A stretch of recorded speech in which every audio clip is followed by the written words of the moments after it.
안녕하세요. 정경자입니다.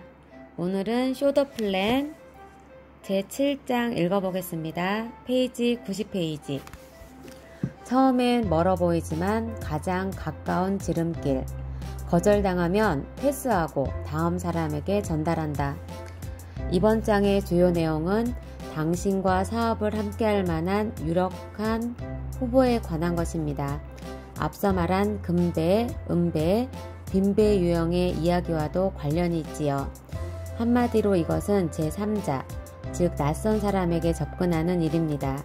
지금까지 모르고 지냈던 사람에게 접근한다는 것이 무엇을 의미하는지 그리고 어떻게 하면 되는지 알아두는 것은 매우 중요한 일입니다. 예를 들어 제가 낯선 사람을 소개받았는데 그녀의 이름이 캐롤이라고 해봅시다. 이때 저는 캐롤에게 혹시 부업으로 약간의 부수입을 올리고 싶지 않나요? 라고 묻지 않을 겁니다. 왜냐하면 실제로 그녀가 부수입을 원할지라도 혹은 필요로 할지라도 별로 친하지 않은 사람에게 경제적인 어려움을 털어놓는 것은 용기를 필요로 하는 일이기 때문입니다. 사람들은 대부분 그리 친하지 않은 사람에게 경제적인 고충을 털어놓지 않습니다. 어쩌면 그녀는 전혀 생각 없어요 라고 대답할지도 모릅니다. 따라서 저는 이런 식으로 말합니다. 캐롤, 잘 지내시죠? 실은 제가 요즘 아주 재미있는 사업을 시작했는데 캐롤이라면 저를 충분히 도와주실 수 있을 것 같아요. 혹시 주변에 저를 도와 약간의 부수입을 올리고 싶어 할 만한 사람이 있나요?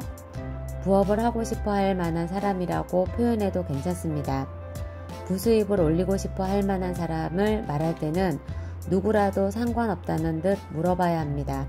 가령 당신이 10명에게 그 질문을 했다고 해봅시다. 주유소 직원, 자주 다니는 슈퍼마켓 주인, 이발소나 세탁소 주인 등 누구라도 상관없습니다.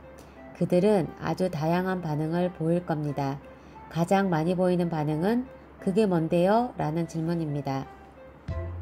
이렇게 질문하는 사람은 부수입을 올리고 싶어하는 사람이 바로 자신임을 알려주는 것과 같습니다. 좀 더 알아보고 판단해 봐야겠다는 생각에서 이런 식으로 질문하는 것이지요. 이때 갑자기 조급한 마음에 서둘러 강하게 공격하면 안 됩니다. 낯선 사람의 집에 이끌려가 1시간 이상 프레젠테이션을 들어야 하는 상황에 놓이면 누구라도 설명을 이해하기는커녕 어쩌다가 이곳에 이끌려왔을까 하고 후회하게 됩니다. 트레이닝 과정 중에 그게 뭔데요? 라는 질문에 아무 말도 하지 말라고 가르치는 회사도 있습니다. 그게 뭔데요? 라는 질문을 받으면 이렇게 대답하십시오. 혹시 네트워크 마케팅을 알고 있습니까? 상대방은 네나 아니요로 대답할 것입니다. 만약 대답이 네라면 네트워크 마케팅에 대해 무엇을 알고 있는지 물어봅니다. 그러면 네트워크 마케팅 사업에 관한 일반적인 화제로 대화를 나눌 수 있습니다. 아마 네트워크 마케팅을 소개한 제1장의 내용이 많은 도움이 될 것입니다. 이것을 바탕으로 네트워크 마케팅 사업의 일반적인 특징과 장점, 이점을 이야기합니다. 상대방이 더 흥미를 보이면 당신의 시스템을 아주 조금만 대략적으로 말해줍니다.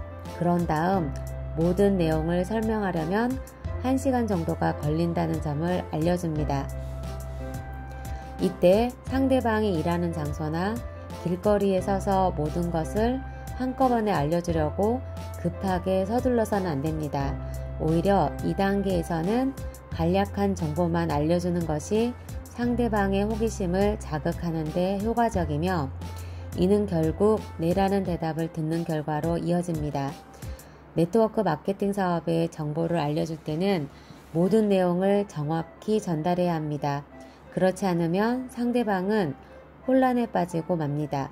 아무리 많은 정보를 제공할지라도 상대방이 이해하지 못하면 아니요 라는 대답만 들을 뿐이지요.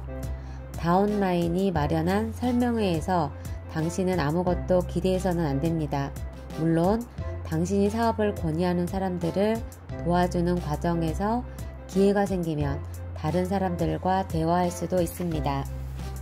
일단 대화가 시작되면 당신은 분명 네트워크 마케팅 사업을 설명하고 사업을 권유할 것입니다. 그런데 많은 사람이 다운라인 앞에서 그렇게 하는 것에 불안감을 느낍니다. 모처럼 기대를 걸고 있는 잠재 고객이 아니요라고 말하는 것은 아닐까 하는 두려움 때문이지요. 거절을 예상하며 공포심을 느끼는 겁니다. 특히 사업 초기에 거절을 당하면 완전히 의기소침해져서 이후로는 누구에게도 말을 걸지 못합니다. 누구든 자신이 거절당하는 모습을 다른 사람에게 보이기 싫은 법이지요. 하지만 긍정적인 사고방식을 지닌 사람은 거절을 당해도 좌절감에 빠지지 않습니다. 거절을 당하면 또 다음 사람으로 넘어가면서 즐겁게 사업을 전개할 뿐입니다. 거절에 따른 공포를 극복하기 위해서는 한 사람에게라도 더 말을 건네는 것이 좋습니다. 그리고 스스로 마음을 조절해 거절을 예사롭게 받아 넘기는 것이 가장 좋은 방법입니다. 배를 기다리며 선착장에 서 있는 당신 자신의 모습을 마음속에 그려보십시오. 여기 배를 기다린다는 것은 몇 척의 배가 이미 선착장을 향해 항해하고 있음을 의미합니다. 그에 따른 한 가지 전제 조건은 당신이 이미 그 이전에 몇 척의 배를 바다에 띄워놓았다는 것입니다. 물론 그 배가 텅 빈 채로 돌아온다면 아무런 의미가 없습니다. 가능한 한 많은 배를 띄워야 그 중에 금을 싣고 돌아오는 배가 있을 확률이 높아집니다.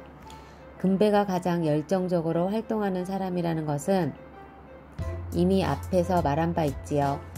그런데 많은 사람이 상처받기 싫다는 잠재의식에 발목이 잡혀 배를 띄우는 것조차 두려워합니다. 그들은 배를 띄우는 선착장이 왜 경사져 있는지에 주목할 필요가 있습니다. 이는 조금만 힘을 주어도 자연스럽게 밀려나가도록 설계한 것입니다. 당신이 누군가에게 부수입을 원하는 사람을 알고 있습니까? 라고 묻는 순간 당신의 한 척의 배를 바다에 띄운 셈입니다.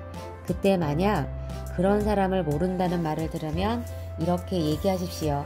아, 그러세요? 나중에라도 그런 사람을 알게 되면 제게 전화해보라고 말씀해 주시겠어요? 그러면서 자연스러운 표정으로 명함을 건네줍니다. 그래도 당신이 거절을 당한 걸까요? 결코 아닙니다. 당신은 아주 훌륭하게 사업을 하고 있을 뿐입니다. 배를 바다에 띄울 경우 그 결과는 두 가지로 나타납니다. 바로 뜨느냐 아니면 가라앉느냐 하는 것이지요. 만약 배가 가라앉으면 어떻게 해야 할까요? 별일 아닙니다. 그저 담담하게 받아들이십시오. 그리고 선착장에 서서 다른 배가 어떻게 되는지 보십시오.